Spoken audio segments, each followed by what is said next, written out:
తాకట్లో ఉన్న మీ బంగారం ఈ రోజు ఎంత ధర చేస్తుందో కొమ్మూరి గోల్డ్ వాళ్ళకి కాల్ చేసి ఫ్రీ గోల్డ్ కాస్ట్ చెక్ చేసి చెప్తారు. ఇంతకుముందు జ్యోతిష్యము మన పుట్టిన జన్మ నక్షత్రము లేకపోతే పుట్టిన తేదీ ప్రకారం చెప్పేవాళ్ళు. ఈ మధ్యకాలంలో కొంతమంది కేవలం వాయిస్ విని చెప్తున్నారంట, మనిషిని చూసి చెప్తున్నారంట. నిజమా గురూజీ? నిజమే. అయితే ఏమైందంటే అది అంత యోగకరమైనది కాదు. వాళ్ళు శ్మశానంలో సాధన చేస్తారు. 100% అది కర్ణమాతంగో కర్ణపిచాసో సాధన చేస్తారు. సాధన చేసి దానివల్ల ఉపయోగం ఏంది రోషన్ అంటే వాళ్ళ కష్టం తీర్చరు. నేను ఛాలెంజ్ చేసి చెప్తా, ఎవరైనా అలా చెప్పిన తర్వాత వాళ్ళ కష్టాన్ని మీరు తీర్చారా? కష్టం తీర్చరు. రోషన్కి ఇలా ఉంది, ఒక కారు ఉంది, ఒక ఇల్లు ఉంది, ఒక ఫ్యామిలీ ఉంది, పిల్లలు ఉండరు, ఇంతవరకే చెప్తాడు. ఇప్పుడు నీ కష్టం కూడా తెలుసుకొని దాన్ని తీర్చగలిగితే నువ్వు చెప్పు. అది చేయరు. నేననేది ఏంటంటే అది చేయగలిగినప్పుడు నువ్వు చెప్పు. ఇప్పుడు చెవులో నేను నీ సీక్రెట్స్ చెప్తా. ఇప్పుడు ఒక సిద్ధయోగి గురువుగారు వస్తున్నారు, ఈయన ఇది అని నీకు అన్ని వివరాలు ముందు ఇచ్చాను. నువ్వు అడిగావు అనుకో, సపోజ్ ఏదన్నా ముందే తెలుసుకున్న ఇన్ఫర్మేషన్ చెప్పడం వల్ల ఏం ఉపయోగం? ఓకే, 100% చెప్తారు. ఒక స్వామి ఉన్నాడు, మంచి వ్యక్తే, వాళ్ళందరూ మంచి వాళ్ళనో చెడ్డ వాళ్ళనో ఇంత మనీ కూడా ఇంతనే ఉంటుంది. ఒక 50,000 ఇవ్వాలి ఇలాంటివి కూడా ఉంటాయి దాంట్లో, ధనముతో కూడి. సరే, అవన్నీ మంచిదే, లోక కళ్యాణం చేయొచ్చు. దానివల్ల ఉపయోగం ఏమిటి? నువ్వు చెప్తావు, చెప్పే శక్తి వస్తుంది. కర్ణమాతంగి కానీ కర్ణపిచాచి చేస్తే చెవులో వచ్చి గొనుగుతుంటుంది. అది వచ్చి గొనిగంగానే ఎదుటివాడు రాగానే అన్నీ చెప్తుంది. చెప్పడం వల్ల ఉపయోగం ఉంది. దాని కర్మ నివారణ చెయ్యాలి అతను. అది ఒక్క ఆధ్యాత్మిక గురువుకు మాత్రమే సాధ్యమవుద్ది. ఉపాయం చెప్తాడు. మా గురువుగారు నన్ను భారత పర్యటన చేయన్నారు. నీ దివ్యశక్తి నేను తీసుకుంటున్నానా కొంతకాలం, నువ్వు భారత పర్యటన చేయాలన్నారు. సరే గురుదేవ, భారత పర్యటన కాదు, నువ్వు బయటికి వెళ్ళాలి అన్నారు. ఒక కష్టం రాబోతుంది, ఆ కష్టం ఎలా తొలగించుకోవాలి అని అన్నారు. అంటే ఏంది గురుదేవ, ఏం చేయమంటావు అంటే, నువ్వు భారత పర్యటన చెయ్యి అన్నారు. సరే చేస్తాను, ఏదైనా మంచి సలహా చెప్పనంటే ఇదే సలహా, 16,000 కిలోమీటర్లు నడువు, అదే నేను ఇచ్చే నీకు సలహా అన్నాడు. ఎవరన్నా అది సలహా అనుకుంటారా? ఏమైంది?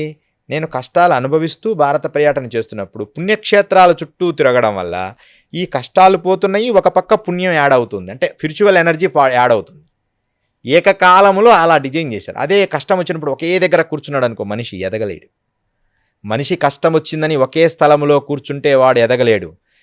ఆ కష్టాన్ని ఎదిరించి ఇంకొక స్థలంలోకైనా వెళ్ళి ఎదగాలి.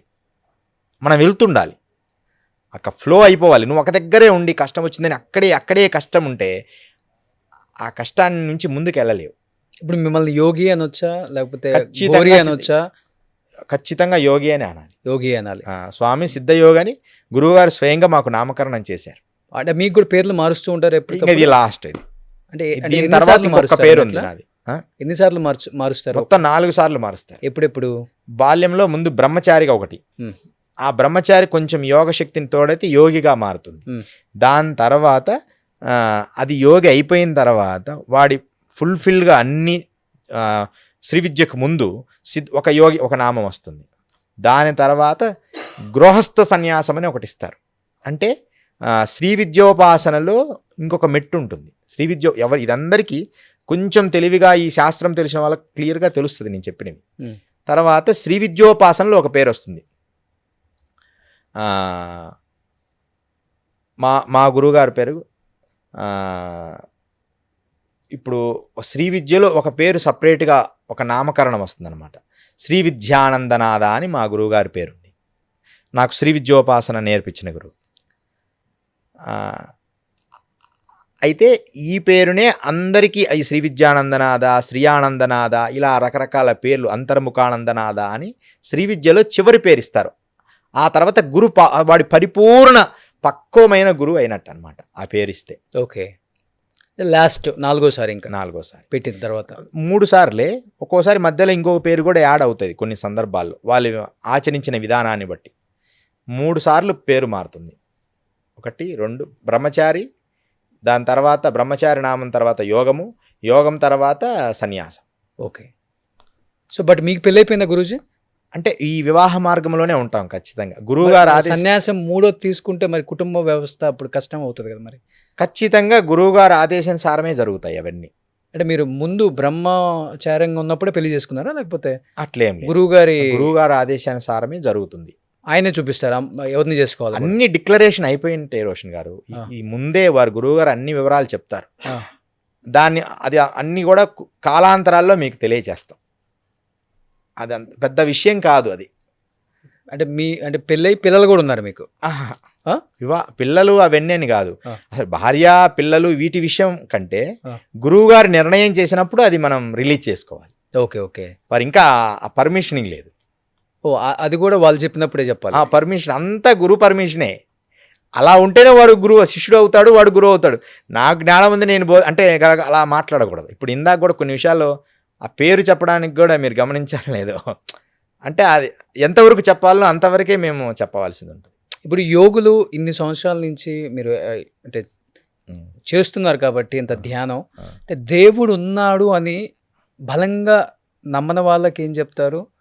అసలు మీకు ఉన్నారని మీకు ఎప్పుడు అనిపించింది వెళ్ళిన తర్వాత? అసలుకి ప్రశ్న గొప్పదే. దేవుడు ఉన్నాడని మేము విశ్వసిస్తాం, కానీ వాడు విశ్వసించాడు. వాని కోసం మనం దివ్యత్వాన్ని ప్రదర్శించాల్సిన పని లేదు.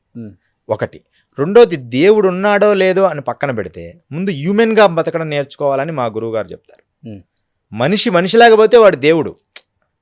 అబ్బా ఈయన దేవుడిలాగా నన్ను రక్షించాడరా. ఇప్పుడు మనం ఎవరైనా సహాయం చేస్తే వీడు దేవుడిలాగా రక్షించారా అంటే ఒక హ్యూమెన్ లాగా బతకడం అనేది తగ్గిపోయింది రోషన్ గారు ప్రపంచం. అది ఒక్కటి మనం సాధించగలిగితే, మంచి గురుకులాలు పాతకాలంలో ఎలా ఉన్నారు, పద్ధతులు ఎలా ఉన్నాయి, ఎలాంటి వాళ్ళని గౌరవించాలి, మనం ఎలా ఉండాలి, వినయంగా ఉండాలి, పొల్యూషన్ చేయకూడదు, నేచరు నాశనం చేయకూడదు, ఇలాంటివన్నీ చేయగలిగితే ఖచ్చితంగా మరలా మంచి యుగాన్ని మనం చూస్తాం. కానీ ఆ స్థితిలో కనిపించడం లేదు. అసలు గుడ్డలు చింపుకొని తిరుగుతున్నారు ప్రపంచం అంతా. అంటే చాలా, అంటే అది అవసరమో లేదో తెలియని కొండ విధ్వంస స్థాయికి వెళ్తాం. వాళ్ళకు కూడా తెలియదు అది ఎందుకు అలా చేస్తున్నారు. ఏమన్నా అవగాహన అంటే మీకు వచ్చిందా గురూజీ? అంటే మీరు తక్కువ వస్తూ ఉంటారు కాబట్టి బయటికి. ఇప్పుడు ఇల్లీగల్ అఫైర్స్ ఎక్కువైపోయాయి. భర్త భార్యని చంపటం ఒకప్పుడు ట్రెండ్. ఇప్పుడు కొత్త ట్రెండ్ ఏంటంటే భార్య భర్తను చంపడం కొత్త ట్రెండ్. అంటే లవర్ కోసం పిల్లల్ని చంపడం రకరకాల. అవును. లేకపోతే లవరు వైఫ్ కలిసి రకరకాల హస్బెండ్ పిల్లల్ని చంపేయటం. పెళ్లి చేసుకుంటున్నాం అంటే వాడు పెళ్లి కాకముందే వాడిని లవర్ని చంపేయటం, అంటే భర్తను చంపటం. రకరకాలుగా కుక్కర్లలో పెడుతున్నారు, డ్రమ్ములలో పెడుతున్నారు, ఇంట్లోనే పాతి పెడుతున్నారు. ఇంత దారుణాలు మన 2 తెలుగు రాష్ట్రాలలో మనం చూడాల్సిన పరిస్థితికి వచ్చేసింది. అంటే చెప్తాం కదా, వావి వరుసలు లేవు. అవును. పిన్నులతో అత్తలతో అఫైర్స్. అంటే మా ఛానల్లో చూస్తున్నాను నేను కూడా. ఎందుకు ఇంత దారుణమైన పరిస్థితులు? స్టార్టింగే చెప్పేశాను, చాలా దారుణాలు మనం చూడబోతున్నాం. మనిషిలాగా ఉండడం లేదని. 100% వీళ్ళందరికీ ఎలా జాగ్రత్త పడాలి ఇంకా అసలు? వీళ్ళ 100% మీరు పెళ్ళిళ్ళు చేసుకోవాల్సిన పని లేదు. నిజంగా ఆలోచన చేసుకుంటేనే చేసుకోండి, అన్ని అవగాహన చేసుకొని. 30 ఏళ్ల తర్వాత వాడు పెళ్లి చేసుకుంటే ఈ 30 సంవత్సరాల్లో వాళ్ళ మానసిక పరిపక్వత ఎలా ఉండేది? అంతకుముందు 23 ఏళ్ళకి చేసుకునేవాళ్ళు. ఇప్పుడు జాబు అన్ని సెటిల్ అయ్యడానికి 30 ఏళ్ళు అవుతుంది. 35 ఏళ్ళు అయ్యేటప్పటికి ఈ 35 సంవత్సరాల్లో వాడు గతకాలం నుంచి ఎన్ని సంబంధాలను కొనసాగించాడు. ఆ తర్వాత ఒక వివాహం అనే బంధం వచ్చిన తర్వాత అవన్నిటిని కట్ చేయలేకపోయి మళ్ళీ వీటికి దగ్గర అవుతారు. అప్పుడు వీటికి దగ్గర అయినప్పుడు అవన్నీ కొత్తగా వచ్చింది కాబట్టి దాన్ని దానికి అడ్జస్ట్ కావడానికి టైం పడుతుంది కదా. ఆ టైం వీరు ఇయ్యరు అనమాట. ఒక మ్యారేజ్లో భార్యాభర్తలు ఇద్దరికి టైం ఇయ్యరు. ఇద్దరు చేసుకున్నారు, ఇద్దరి మనస్తత్వాలు కలవడానికి సమ్ టైం కావాలి. మినిమం 5-6 ఇయర్స్ కావాలి. ఈ 6 ఇయర్స్ ఒకరినొకరు అడ్జస్ట్ చేసుకోవడానికి ట్రై చేయడంలోనే టైం సరిపోతుంది. అప్పుడు కానీ వాళ్ళిద్దరి మనసులు ఓహో ఒకటే అని అర్థం కాదు. ఆ టైం లోపనే వీళ్ళు ఆవేశానికి గురైపోయి అసలు నన్ను నువ్వు అర్థం చేసుకోలేకపోతున్నామని ఇంక పాత వాటిని మళ్ళీ తవ్వుతారు. అంటే లేట్ మ్యారేజెస్ వల్ల పాత ఎఫైర్స్ ఎక్కువైపోతున్నాయి. పెళ్ళైన తర్వాత ఈ ఎఫైర్లు కంటిన్యూ అవుతున్నాయి. అన్నట్లుగా ఇంతకుముందు 22-23కి మగవాడికి పెళ్ళి అయిపోయేది. అవును. 18, 19, 20 లోపు ఆడవాళ్ళకి అయిపోయేది. 36 ఏళ్ళు జరగల కొడుకులు పెద్ద వాళ్ళు సై వీళ్ళకి హెల్ప్ చేస్తుంటారు. అవును. ఇప్పుడు అబ్బాయికి 34-35 వస్తేనే పెళ్ళి అవుతుంది, అమ్మాయికి మినిమం 30-31. అవునవును. అలాంటి స్థితిలో వీళ్ళు ఇలా తయారవుతున్నారు. అందుకని మ్యారేజ్ అని కాదు, నేను అంటాను మ్యారేజ్ కంటే కూడా మంచి కమిట్మెంట్ ఉంటే మ్యారేజ్ కంటే గొప్పది అంటే రానున్న కాలంలో. కానీ మ్యారేజ్ అనేది సనాతనం చెప్పిన ధర్మం. అసలు మనుషులాగా బతికే చాలు. ఈ మ్యారేజ్లు, ఈ పిల్లలు, ఇవన్నిటికంటే మనిషిలాగా బ్రతికే జ్ఞానాన్ని ఒక గురుకులంలాగా పూర్వంలాగా ఇట్లా ఉండాలి, ఇలా మనం సాంప్రదాయాన్ని పంచకోశాలు మనం మంచి ఆహారం తినాలి, ఏం ఆహారం తీసుకుంటున్నామో అదే భావన కలుగుతుంది. పెళ్లి పిల్లలు లేకపోతే సృష్టి ఆగిపోతుంది కదా అసలు. అసలు ఇప్పుడున్న టైంలో సృష్టి ఆగాల్సిన స్థితి ఏం లేదు. రాజకీయ నాయకులు కూడా అందరూ ఒకళ్ళొద్దు నలుగురిని గాను వాళ్ళు చెప్తున్నారు. ముందు అయిన తర్వాత వీళ్ళకి చెప్పానా, ఆ, ఎవరైతే మనకు చెప్పారో ముందు వాళ్ళు ఒక 5 మందిని కనిన తర్వాత మిగతా వాళ్ళకి బోధించమనండి, అంతే కదా. నిజమే అది కూడా.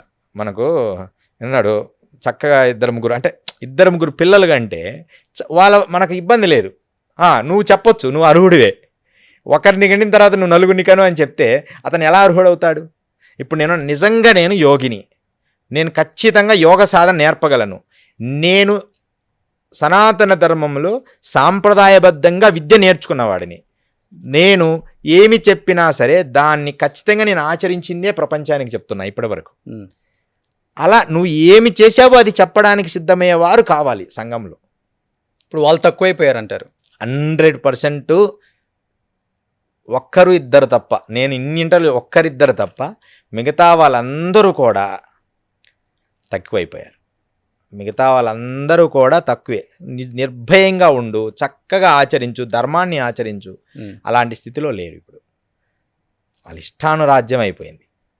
అవి ఏం అవసరం లేదు. కోట్ల మంది ప్రజలు అయిపోయినరు, కోట్ల మంది. అసలు పబ్లిక్ ఇంత కోట్ల మంది ప్రజలు కావడం వల్లే అసలు రానున్న కాలం పరిస్థితి ఏందా అని.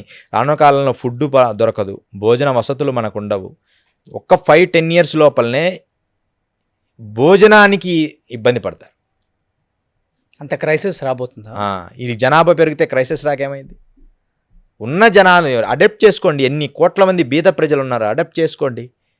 అలా అంగీకరించరు. ఖచ్చితంగా మా సీడే కావాలి, మేమే ఇంక పిల్లల్ని మా పిల్లలే ఉండాలి, ఇలాంటి పొజిషన్కి వచ్చారు. ఎన్ని కోట్ల మంది అనాథ పిల్లలు ఉన్నారు, ఎన్ని కోట్ల మంది తిండి లేక ఉన్నారు. వాళ్ళందరినీ మనం అడాప్ట్ చేసుకోవచ్చు. అంటే ఎవరికి చెప్పకుండా సైలెంట్గా, ట్రస్టులు కూడా వద్దు, సైలెంట్గా పోయి వాళ్ళకి అలా ఇచ్చేసి. మనకి గవర్నమెంట్ ప్రాసెస్ చాలా పెద్దది కదా, అడాప్ట్ చేసుకోవడానికి కూడా చాలా పెద్ద ప్రాసెస్ అది. ఒక 2 సంవత్సరాలు 3 సంవత్సరాలు పడుతుందట. అవును, ఒకరిని అడాప్ట్ చేసుకోవడానికి. అవును. ఇలాంటి పొజిషన్స్లో ప్రపంచం ఉంది. కోట్ల మంది ప్రజలు పెరిగిపోయారు. వాళ్ళకి ఫుడ్ ఎలా, అందరూ సాఫ్ట్వేర్లు, వ్యవసాయం చేసేవాడు కనపడడం.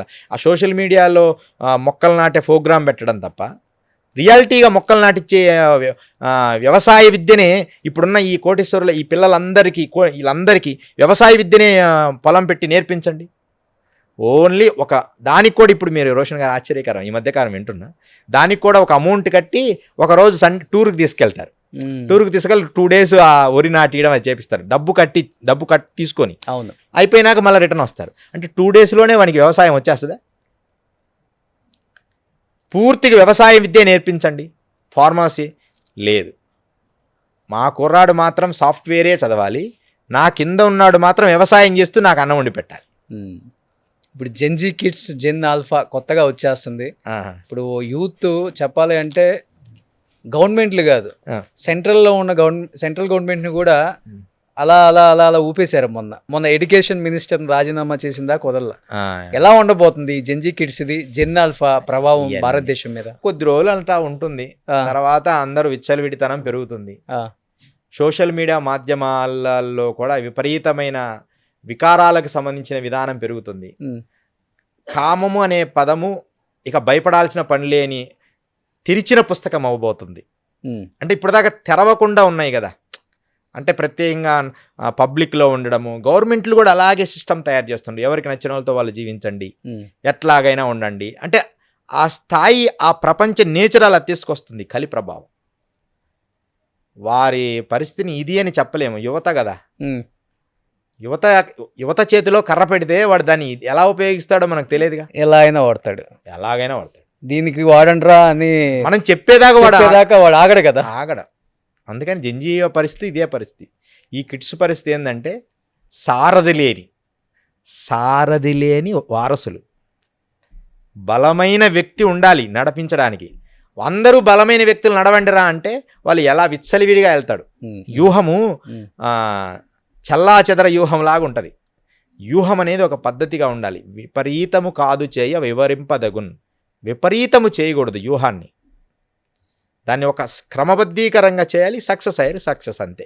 సుమన్ టీవీలో మీ పర్సనల్ అండ్ బిజినెస్ ప్రమోషన్స్ కోసం కింది నెంబర్కి కాంటాక్ట్ చేయండి.